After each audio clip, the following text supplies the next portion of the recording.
Hello, let's do Way ANOVA from an actual data set, and I'll show you how all the total values come about and the whole bit. We'll have a great time.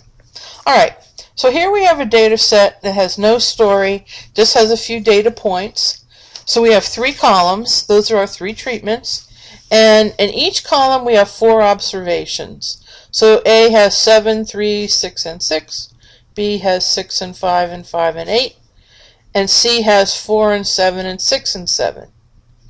Alright, those are the original data points. Now most of the time I don't show you those. I just show you this section down here where the totals are. But we're going to talk about where the totals come from. So the NI, that's the number of observations in each column. So you notice there are 4 in column A, 4 in column B, and 4 in column C. Alright? So then the grand total is 12, just N with no subscript. The T sub I are the totals for each column. So 7 plus 3 plus 6 plus 6 gives me 22. 6 plus 5 plus 5 plus 8 gives me 24. 4 plus 7 plus 6 plus 7 also gives me 24. When I add up all of those, that gives me the T, the total with no subscript, of 70. So T1 is 22, T2 is 24, and T3 is also 24. Alright? Then I look at the X bars for each column. So 22 divided by 4 gives me 5.5. 24 divided by 4 gives me 6. Another 24 divided by 4 also gives me 6. And then the overall X bar is 70, the total value divided by the total number of observations. So we have 70 divided by 12, and it gives me 5.83. Okay. Now something that we usually do, I give you this last value, the summation of the x's squared, and I'm sure you're wondering how that comes about. So I broke it down by looking at one particular column.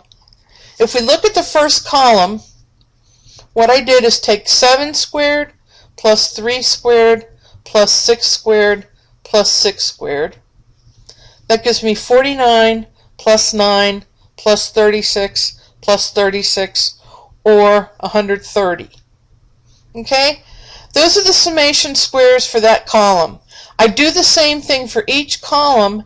When I add those up, I get the 430. So, like I said, normally you just see this last observation in that line. That's how it comes about. Okay? Isn't that fun? Alright, so let's put together our ANOVA based on what we know. So we have the totals for each one squared divided by the number of observations. So we have 24 squared over 4, 22 squared over 4, plus 24 squared over 4, plus another 24 squared over 4, minus 70 squared over 12.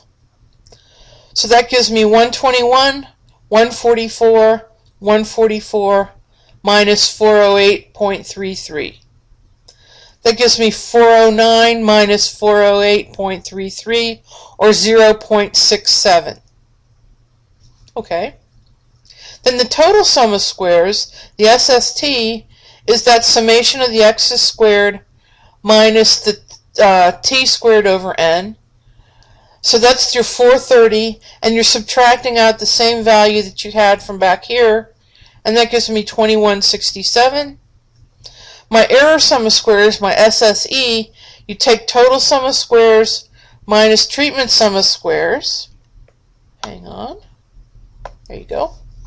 And you have 21.67 minus 0.67, or 21. Okay. Then we have to get the mean square column. So the mean square treatment is sum of square treatment divided by t minus 1.